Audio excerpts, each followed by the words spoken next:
Ladies and gentlemen, welcome to the Chanakya Dialogues English.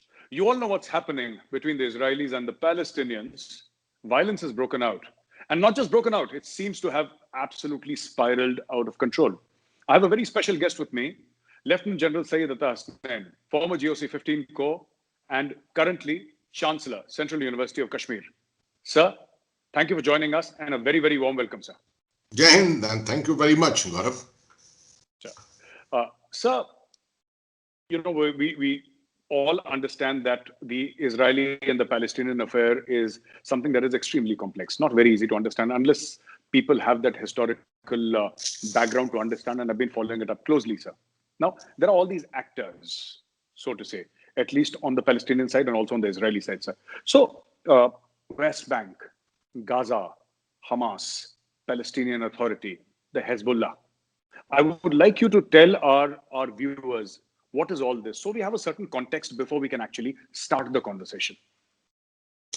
Thank you, Gaurav, and that's very appropriate indeed to set the situation as such, get it correct, because this is such a complex conflict which has gone on for the better part of now.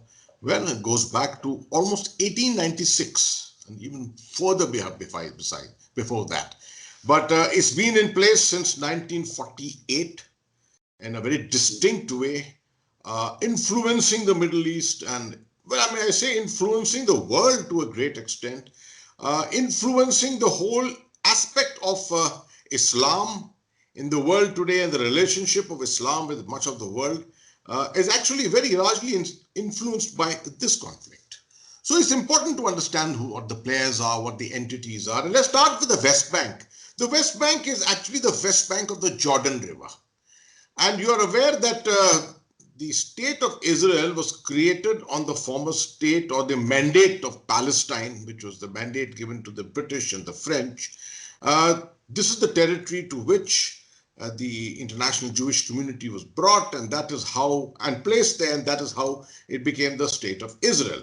The West Bank was occupied in 1967 by the Israeli Defense Forces as a part of the Six-Day War, when they captured the whole of Jerusalem also. And Jerusalem also forms virtually forms a part of the West Bank, very close to the West Bank itself.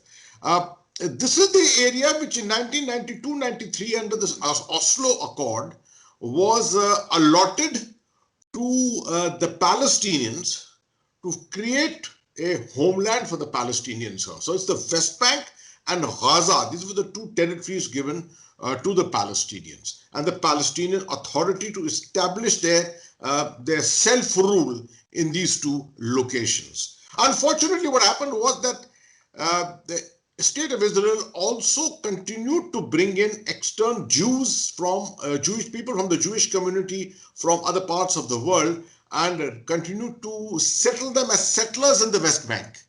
And therefore, the 92-93 Accord, Oslo Accord, somehow never got implemented in its entirety. Although the Palestinian Authority is very much established there, it's an authority, it's an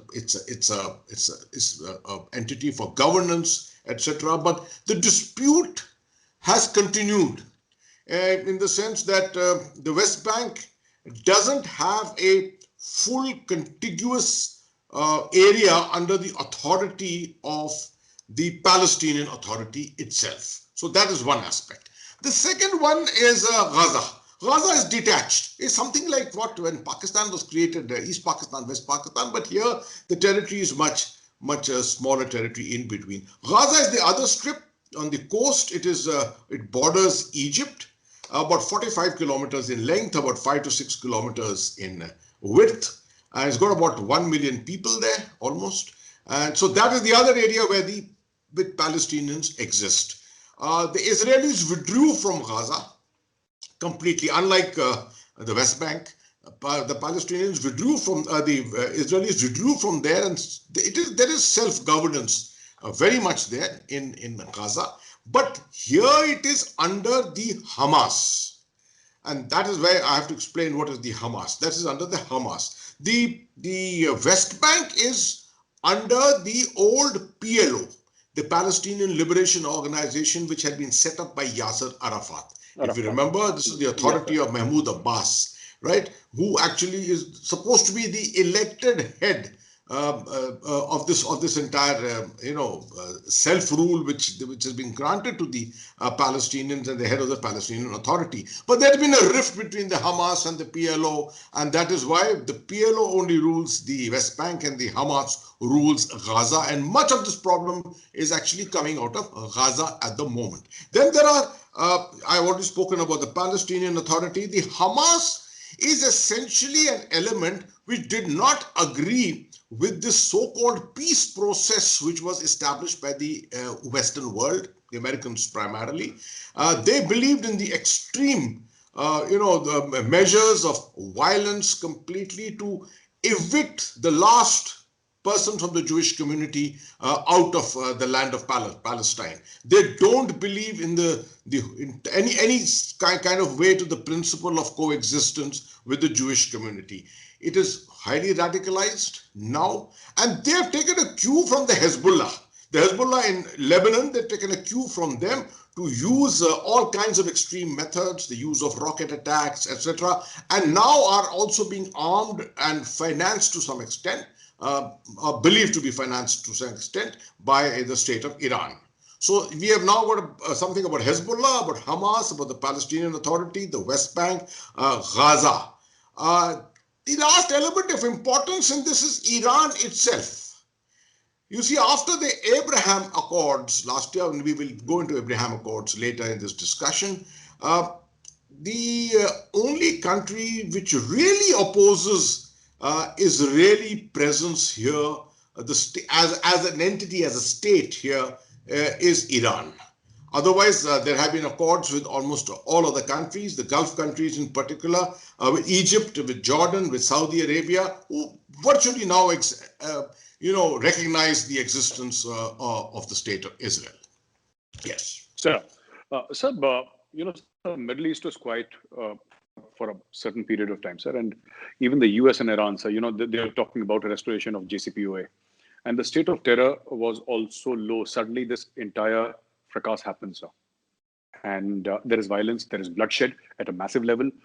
We hear of more than 100 Palestinians dying. We hear maybe half a dozen or so of Israelis getting killed. Sir, something comes to mind. So who benefits out of this? Why is it happening now? Why now? Why not a year earlier? Why is it happening now? Now, of course, a very interesting question, but there will be many different perceptions about why this is exactly happening now. Let me start with trying to analyze one or two of these perceptions. One of the perceptions is that the attempt to find a solution, impose a solution by the Trump administration in the previous 2 years, particularly. Jared Kushner, the son-in-law of President Trump, an attempt was made to try, and of course, it was primarily to embolden, to strengthen the authority of the state of Israel. Everything appeared to be in favor of Israel. Obviously, President Trump, the American backing, he had already recognized Jerusalem as the capital of Israel, something which Israel had, no other country in the world had virtually recognized that. So this kind of an imposition of a solution would lead to some kind of a response at a certain stage. When would that stage be if one was left just guessing to do that? The Hamas, the Palestinian Authority itself, no one really responded in any strong way at that particular time. Now things all of a sudden have broken out. So one is left tempted to believe that there is some benefit which is likely to accrue either to the Hamas or to the Palestinians in general, or to the state of Israel itself. Who is the initiator of the current conflict? Obviously, if you just take back the events, it starts from Jerusalem. It starts on the 10th or the 11th of May. There were prayers going on in the Al-Aqsa Mosque, and there is a settlement. There is a Palestinian settlement there, which was being evicted by the Israelis. It had been there for a long time. It had resisted eviction for a long time. It was being evicted at this time. No one knew that this particular event is going to spiral out of control completely, right? It is not really linked to any other major issue. But it led to sentiments, the rise of sentiments, the immediate response from the Hamas, from Gaza on the rocket attacks on Jerusalem and rocket attacks on Tel Aviv and other cities of Israel. A large number of casualties have taken place, and thereafter the Israelis going in with air attacks against Gaza, and possibly even what we are hearing is a potential ground incursion could take place after many, many years. I think the last time was 2006 that it ended, 2006-07 that it happened. Now, at the same time, if you look at the background, there are talks taking place in Vietnam between Iran and the United States on the whole business of the restoration of the JCPOA, the Joint Comprehensive Plan of Action of 2015, which had been virtually abrogated because the US had withdrawn from it under President Trump. The other major thing which is happening in the international environment and geopolitics is the United States is attempting to move out of the Middle East, to treat the Middle East as now a lower priority and look at the Indo-Pacific, and does not want anything major happening here at this time. Who benefits from the United States presence here in the Middle East? Who benefits from the US focus on this area? I would say both sides. The Palestinians benefit from it because unless the Americans are focused here, the chances of a solution coming out at all in the future is very, very bleak. So the Americans moving out from here to the Indo-Pacific, the refocus, suddenly the repivot out here to the other area itself is going to leave the Palestinians in a situation where the imposition of the Trump Accord is going to continue. So that's one angle which is important. The second is Israel itself feels that the move out of the Americans is not to its interest, primarily because it leaves Israel and Iran, the two nations, estranged nations in this area, on their own. And that's not a very safe thing to happen, because Israel knows the kind of proxies that Iran controls, has influence over, the Hezbollah, Hamas, the kind of missilery which exists in Syria, Lebanon, and Gaza. So when you put all this together, you realize actually both sides stand to benefit by the American presence here. Therefore, somewhere or the other, it seems that a spark had to be lit to create a situation of tension in the Middle East to prevent the changeover of priorities which the Biden administration seems to be pursuing at this time. To say who exactly is responsible for it may not be possible at this particular stage. So less than a year back, we had the Abraham Accords, in which United Arab Emirates was a part, Israel, Palestine, and overlooked by America in many ways. Now, I'd like you to explain to our viewers, please, sir, what are the Abraham Accords and what is the sanctity of these accords? What do they mean actually? Actually, you see, Gaurav, the part of the Trump administration's policy and strategy was that at the end of his 4 years, and perhaps beyond, they had expected that they would continue, the Middle East would be stabilized completely with this imposition of this plan, the Middle East plan, which had been set up by Donald Trump's son-in-law, Jared Kushner. In that, one of the major things was to make sure that all the states who had earlier not recognized Israel, did not have diplomatic relations with Israel, did not have any kind of trade relationship with it, coexistence was denied to Israel, all that would be something of the past, and these nations would come together or on a one-to-one basis with Israel, sign these accords. It started with the Saudis, if you remember. The Saudis came on board at the earliest, because they realized that Iran was the elephant in the room.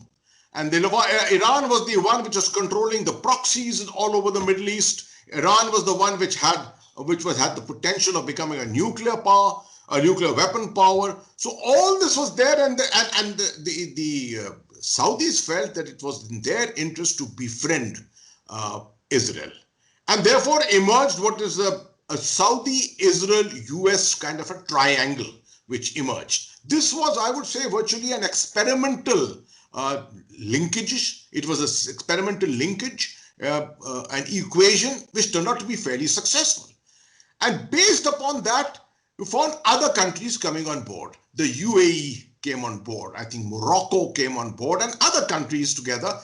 Essentially, three faiths, that is Christianity, represented by the United States, the Jewish community, represented by Israel, and the Islamic community, represented by that particular Islamic Arab country, coming together, which means under the Abrahamic religions.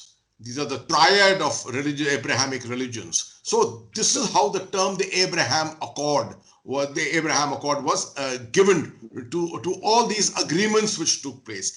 Essentially, they all looked at attempting to strengthen the belief that the Palestinian issue was now behind us. It was no longer had any salience as such in the Middle East, and that this should be something forgotten. And the next steps of stabilization of the Middle East would be to look at Iran, to look at Syria. The continuation of the Palestinian problem seemed to be putting everyone back and not resolving the other problems. This was the whole reason for the signing of the Abraham Accords. So, now we've seen President Trump, who's out. Joe Biden has come in. What do you think their approaches were towards this entire Israel-Palestinian issue? Do you find any difference in the way they approached this issue? And who do you think, in your own personal opinion, was better and more mature with who take everybody along? See, Gaurav, the way President Trump went about his strategy, at the end of the day, most of us felt that actually he had achieved something. He had actually brought about a sense of strategic balance in the Middle East. It is during his time, with the assistance of many other forces, that you found the Islamic State being put to the sword, being removed as an entity in the Middle East completely, Syria stabilizing, Iraq stabilizing. You also found the Palestinian problem stabilizing itself. So everything seemed to be setting itself in a nice way in the Middle East to allow the United States to move its attention to the Indo-Pacific. But then later, when you go deeper into it, you realize that much of this was perhaps done in a hurry. And it was not done in conjunction with the parties to these conflicts. The moment you bring in an imposition of an external solution, you will find at some stage or the other there's going to be a backlash. So that was the approach which President Trump had tried. And you saw that his approach on Iran was JCPOA be damned. He withdrew America from the JCPOA, as a result of which Iran went into sanctions again. There was no control over Iran. The killing of the famous IRGC general also was one of the ways which the Americans wanted to display that we can carry out assassinations at will, etc. All this was part of the Trump policy. But by Joe Biden's policy today, you can see it's immediately, is revealing itself on the fact that he is already engaged with Iran in the Vienna talks, which are progressing, apparently, reportedly, seemingly well so far. Although we have not heard too much of what Joe Biden wishes to do in the other fields, obviously Joe Biden will not want to interfere and upset the balance which is created at the moment. I think he will go slow, but the Israelis may challenge him. If there's for example, if there are ground incursions in Gaza by the Israeli Defense Forces, then the feasibility of this conflict going a little out of control comes up, and then Joe Biden would definitely want to do something and step in here, right? You are aware that the Americans have a great control over Israel, although that control, the Israelis also have a level of strategic autonomy of their own also. But despite that, they have to listen to the United States because at the end of the day, they are essentially strategic partners. So I think at the moment, Joe Biden's approach is still wait and watch, while handling Iran with the kid gloves at the moment, hoping to be able to get Iran back into the JCPOA, hoping to be able to get the whole issue of the nuclearization of Iran under greater control. And with that happening, I think Joe Biden thinks that probably he'll be able to lighten Israel's load as far as this perception about Iran is concerned. Most of the actions which Israel takes are based upon his perceptions of what Iran is thinking about Israel. And we know that Iran has declared many times that it does not recognize Israel and it does not want Israel to exist on the face of this earth. So I think we have to wait and watch for some time for the real Biden administration policy to emerge. Sure. So you mentioned about the killing of General Qasem Soleimani, and you also mentioned about JCPOA, etc. Now, do you think there are some external linkages and all this? So what I mean to ask you is that, for example, the Iranian enmity with the state of Israel. You rightly mentioned, we want to wipe out Israel from the face of this earth, and it's been a very open statement coming from the very top of the Iranian power echelons. Then the role of Saudi Arabia and general activities in the Middle East. So do you think there are any external linkages, obvious external linkages in this? Well, I think the most obvious external linkages in all this is the role of Iran itself, the role of Russia to a very great extent. Syria, by sending in his air force, sending in a part of his navy, sending in some of his special forces elements there, and helping out the Iranians and the IRGC in particular, Qasem Soleimani's troops at that time, to fight the Islamic State. And to a very great extent, the Russians had a role to play in the defeat of the Islamic State. But having said that, it is Iran which is the major consideration that we have to look at. You see, Iran, by virtue of the fact that Egypt has withdrawn its hand from this whole issue of the Palestinian conflict, where it's no longer has major role to play. The Saudis were always there paying lip service, but their major interest was their own oil and their own riches. Other Gulf countries are very small in comparison, although they have a great amount of money. The influence of the UAE is, of course, much higher than the position it occupies geostrategically or geopolitically. So, but despite all this, the only country which is appearing in the Middle East to be opposing Israel, hammer and tongs, in the manner that the Arabs used to oppose the Israelis in the past. That's the time of the 56 war, the 67 war, the 82 war. The only country doing that now is the state of Iran. Now that puts Iran into a position of leadership in the Islamic world, right? And that's not something to the liking of many of the other Arab nations. And it brings Israel into now direct conflict with Iran. Iran prefers to fight its conflicts, since they don't have a common border, it prefers to fight its conflicts through proxies. And the proxies are very strong: Hezbollah, Hamas, right? Syrian elements all along from Syria, Lebanon, going into Gaza. So there's a kind of a proxy war which is being fought by Iran against Israel. If you speak to some of the leading Israeli security officials, they will tell you that there are many thousands of missiles and rocket forces which are available all along these territories in hidden silos all over there. And Iran and Israel's famous Iron Dome can just about absorb about 25,000 of these missiles at a given time. But the assessment is more than 130,000 missiles exist actually in this area. So Iran's threat to Israel is very real. And unless the Israelis are strong, unless they hit back, again they're seen to be strong, play a doctrine of only using violence, and that too violence with a hammer, only then will it be considered or to be perceived that the Israelis really have a chance to exist here. Remember, this is a 9 million population in a small area surrounded all over by Arab countries, the Islamic world all around them. And in a condition of this state, you find that unless you have a policy which is seen to be very robust, very strong, you will always be considered to be the victim otherwise. Sure. My last question to you, sir, two parts. First is, sir, do you envisage any solutions to this oft occurring instability, sir? It spirals out of control every time we think there is a solution. And the second part of my question is, sir, India. Which side should, I'm sorry, I'm being slightly simplistic, sir, but which side should India take in this entire thing?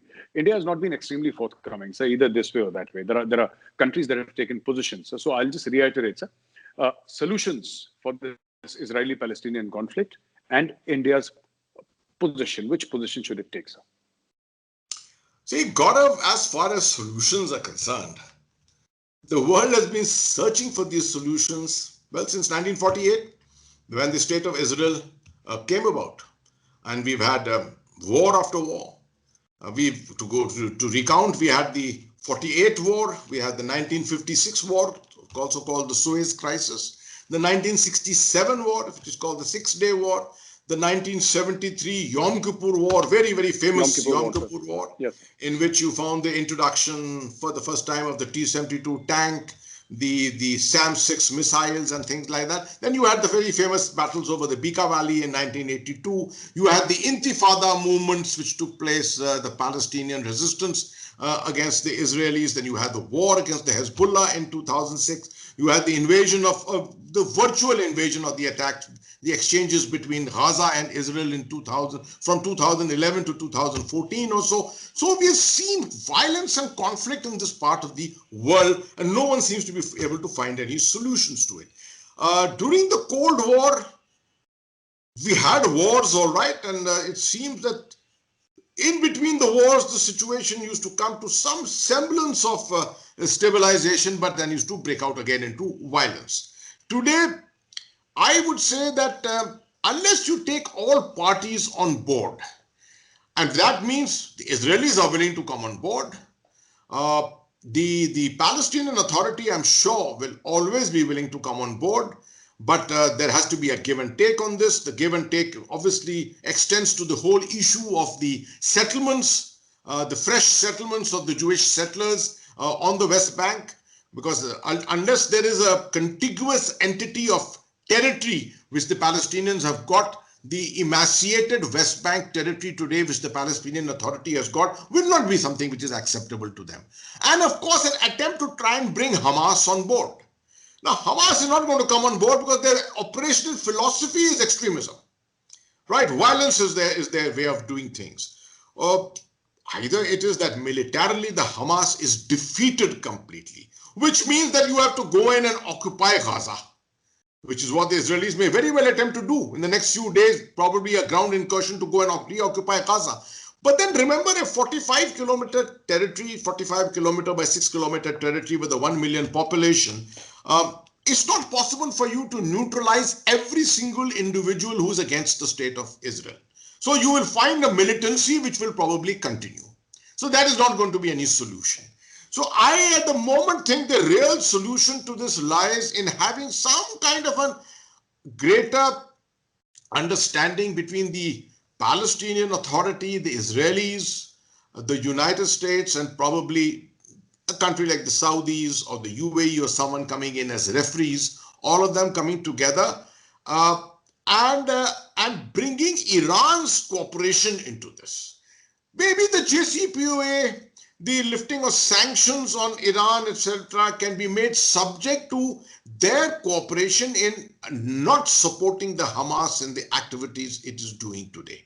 The Hamas is being financed by them, it is being armed by them. If all this stops, if all the sponsorship stops, perhaps to a greater extent, the role of the Hamas can be lessened. So I think that may be one of the ways to look at stabilization of the situation. It is going to be a long drawn out affair to find any major solution. whether that solution is going to be a one-state solution or a two-state solution. Is it going to be the Palestinians and the Israelis agreeing to remain as one state, as equal citizens in that state, or have two different territories with two different peoples? This is something which is a matter of detail, which the negotiations ultimately will have to decide. As far as what should be India's attitude and approach, remember the historical part of it.